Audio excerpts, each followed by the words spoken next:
Hey, what's up, everybody? Gonna do a classic rock reaction, man.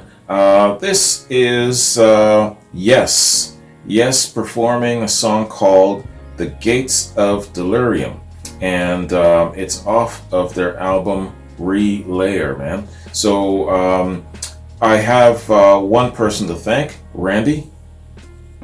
Randy, thank you very much for this recommendation, man. Randy says, yes, Gates of Delirium off of their album Relayer. It's a 1975 performance. It's good quality, one of their best songs. Clocks in at 15 minutes and 57 seconds, but well worth the length. Thanks, STB. Damn, Randy, that's a long-ass track, brother. Alright, I trust you that it's worth the length.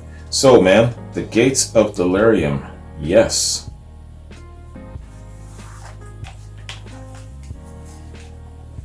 Let's check this out. I know I'm going to be taken on a voyage and an odyssey here. Gates of Delirium, yes. Let's get it. Thank you very much. Thank you. Nice. As is. We have a few buzzes. What we'd like to do is to play side one of Relayer for you. The Gates of Delirium.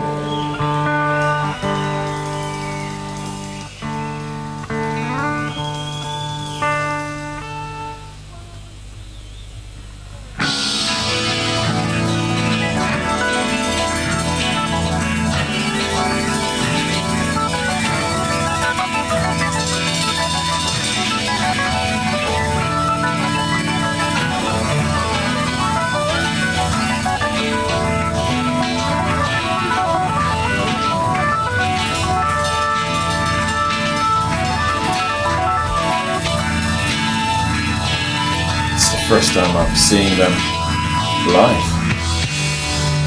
I want to know who the bass player is.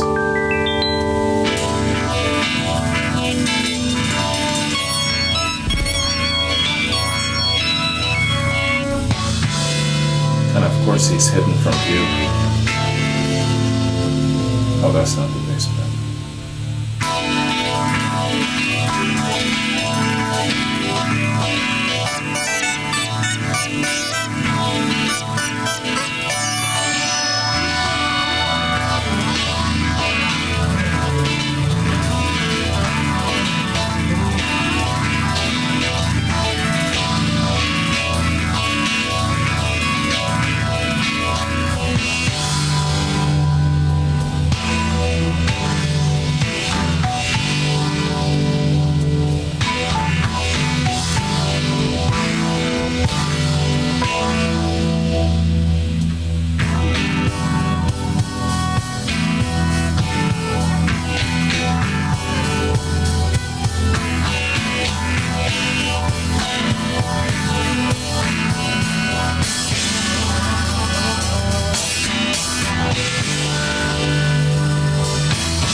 Stand and fight with you, consider reminded of an inner pact between us that's seen as we go.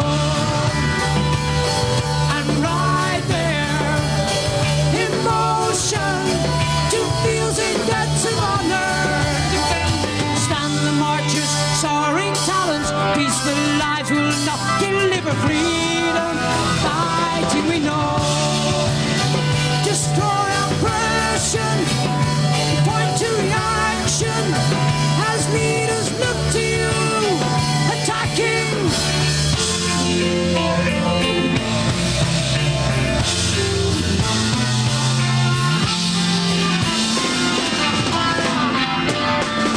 Choose and renounce, throwing chains to the floor. Kill or be killing, that's the sins, correct the flow.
serious battle is forming here.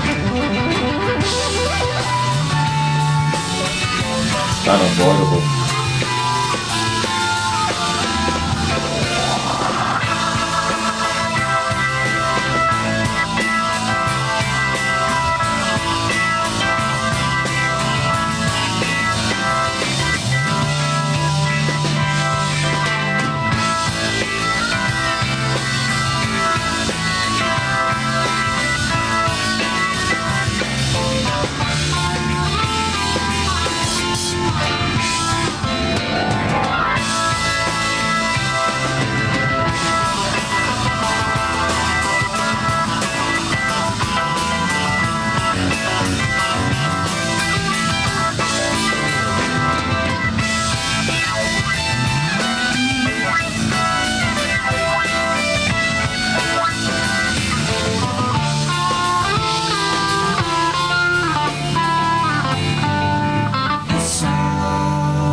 Should we fight forever, knowing as we do know, fear destroys the sun? Should we leave our children the sun? Our lives there in silence, help us now. The soldier's deepest concerns. Your friends have been broken. They tell us of your poison. Now we know. Kill them. Give them as they give us. Slay them. Burn their children's laughter. On to hell.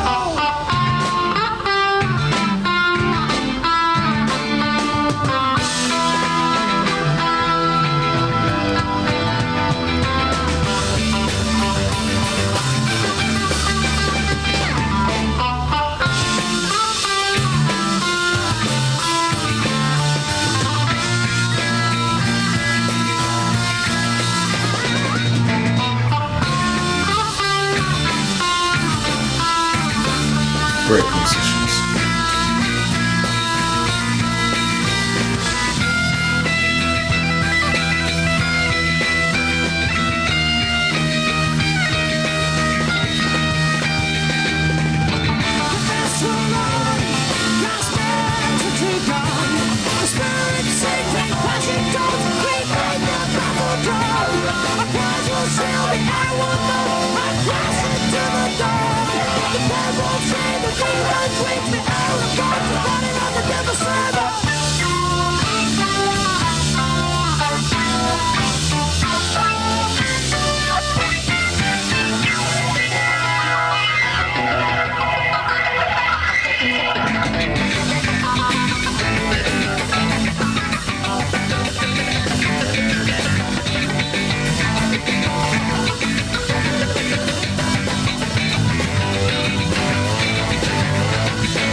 They're stretching that song out now.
At this point, I'm visualizing this great, tremendous battle.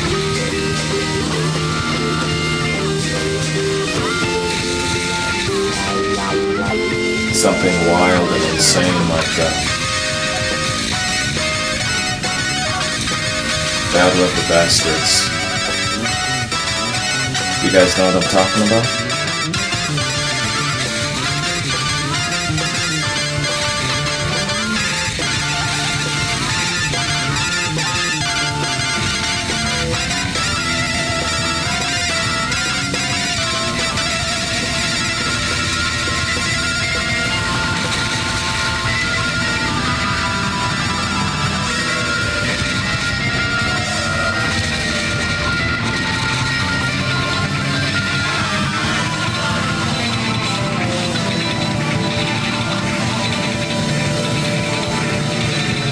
This would be the perfect sound score for a crazy battle like that. Just playing in the background behind the battle.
Okay, that was an abrupt ending.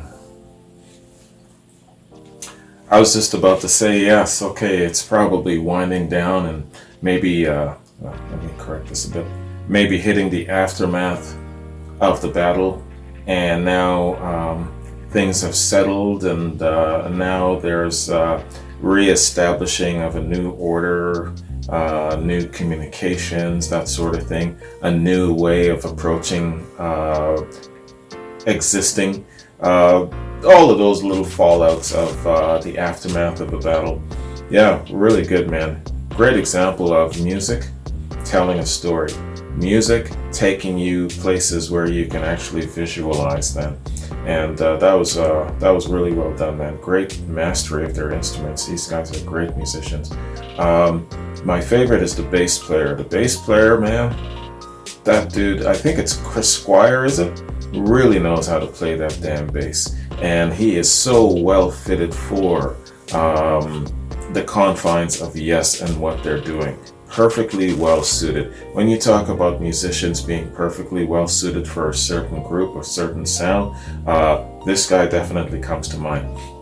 Of course, the members of Led Zeppelin comes to mind. Neil Peart comes to mind for Rush, you know. Of course, you know, you could argue that all of the members of Rush and all whatnot are well suited, but, you know, there's just certain individuals that, you know, you just say to yourself as you're witnessing them playing or whatever you're hearing them, just like, yo, man, this person is just so well suited for this particular band.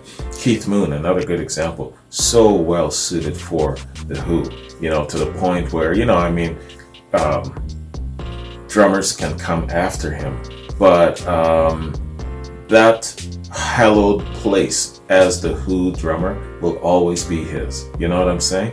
That's how it just is, man. Same thing, if anyone was to follow, for example, in Neil Peart's footsteps, it would be the exact same.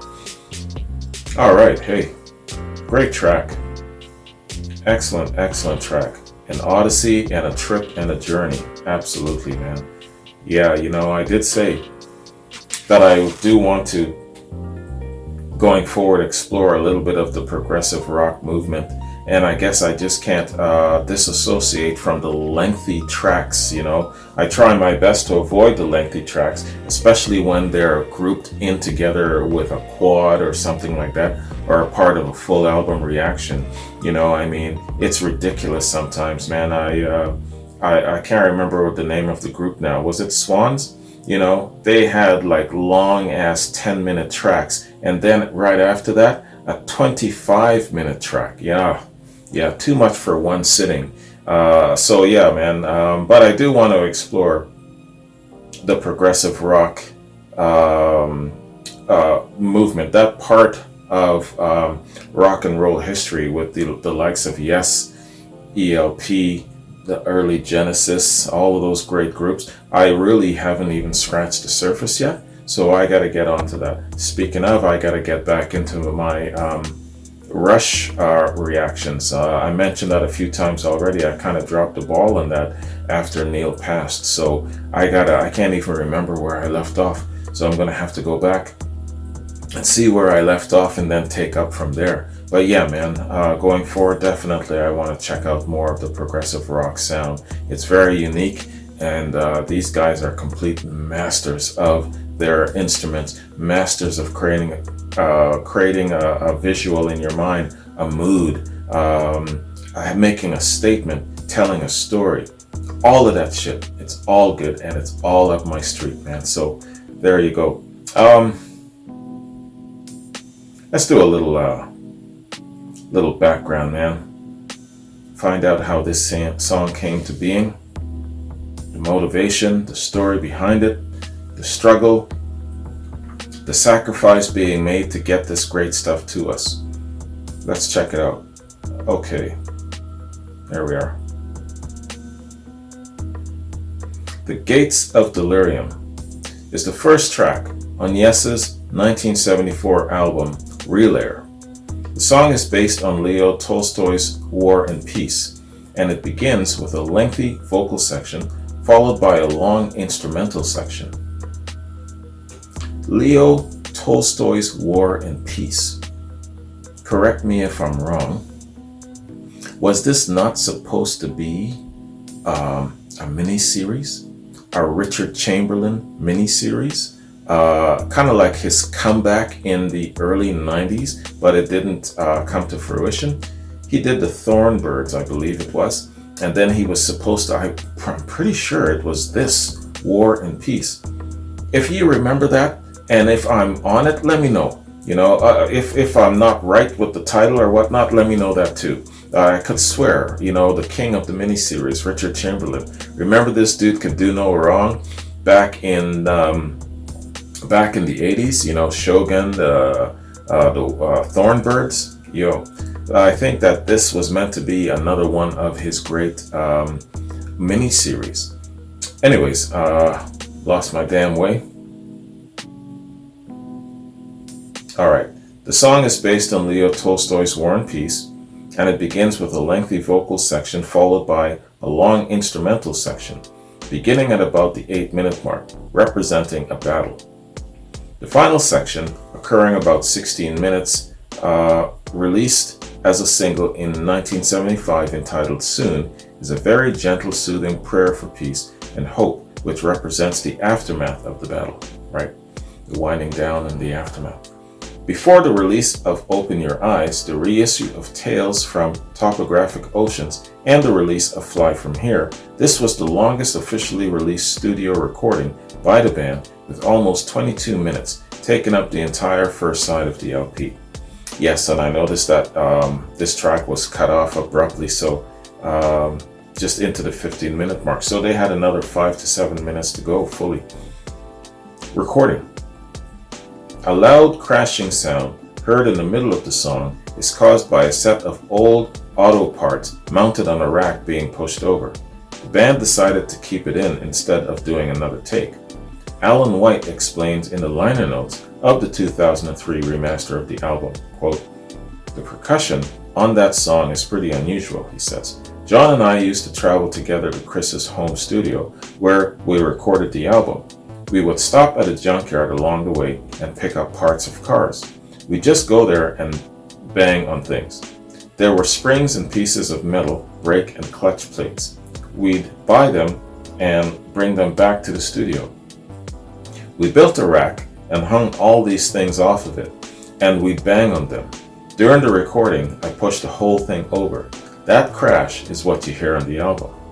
Okay, gotta check out the crash. Live. The song, The Gates of Delirium, was performed in its entirety during the lengthy set of tours between the releases of Relayer and Going for the One. It was revived for the 2000 Masterworks tour based on a fan survey, in which it came out as the top choice for songs fans wanted to hear Yes play live. Yes continued to play the song in the 2001 Magnification tour. Otherwise, only the Soon fragment was performed. I'm believing that that's probably what we heard here. A 22-minute, 40-second live version of the track, recorded on the 17th of August in '76 at Cobble Hill, Detroit, appears on the live album Yes Shows. It was found in the big medley of the Tornado Tour. A version of this can be found on the Word is Live. It also appeared on the 9/12 live tour in 1984 to 85. The song was not regularly played live again until the Open Your Eyes tour. However, it did appear on the 4th of April in '88 in Tokyo and 28-29 October in '89 in Wembley, UK on the Big Generator tour, and on the 9th of April in '91 in Pensacola on the Union tour. The song was performed on Yes's 35th anniversary tour. Before this, but after the Open Your Eyes tour, the song only appeared on the 6th of September in '99. The song was also performed in the DVD Symphonic Live recorded in 2001, featuring an orchestra conducted by William Cattell and Tom Breslin as guest on keyboards.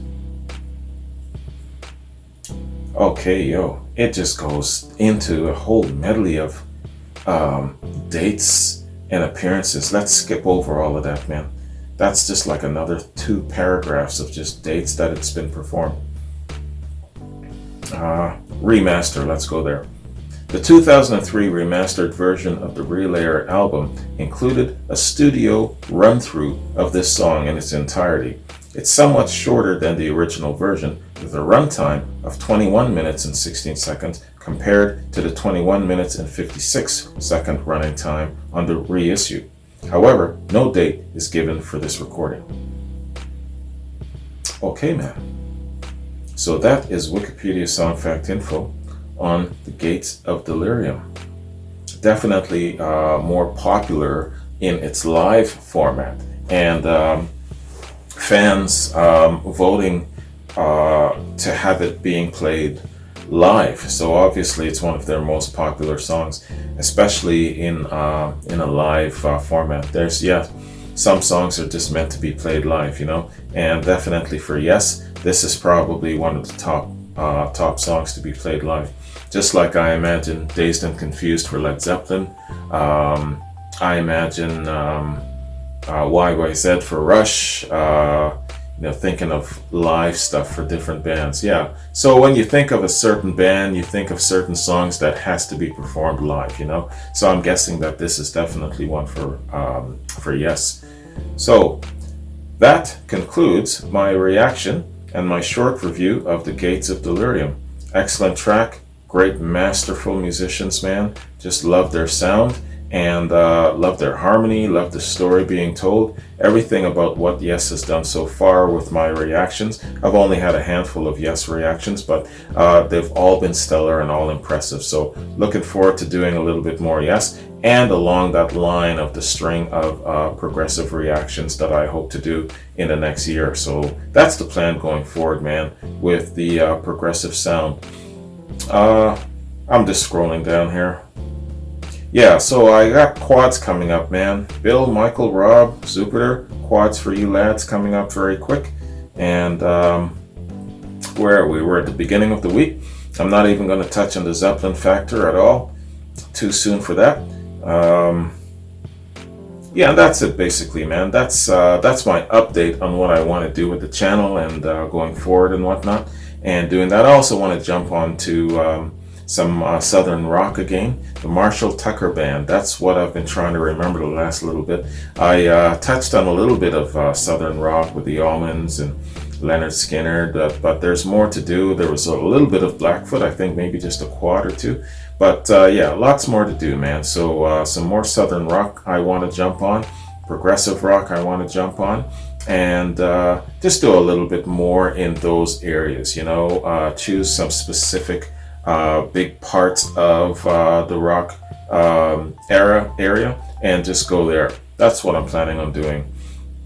All right, that's it for my notes. No more notes. Thank you very much, everyone, for joining me. Thank you, Randy. I appreciate this recommendation. Definitely looking forward to doing more of the progressive stuff down the road, including Yes. So you guys have a good one. Take care. I'll catch you in another reaction. Peace.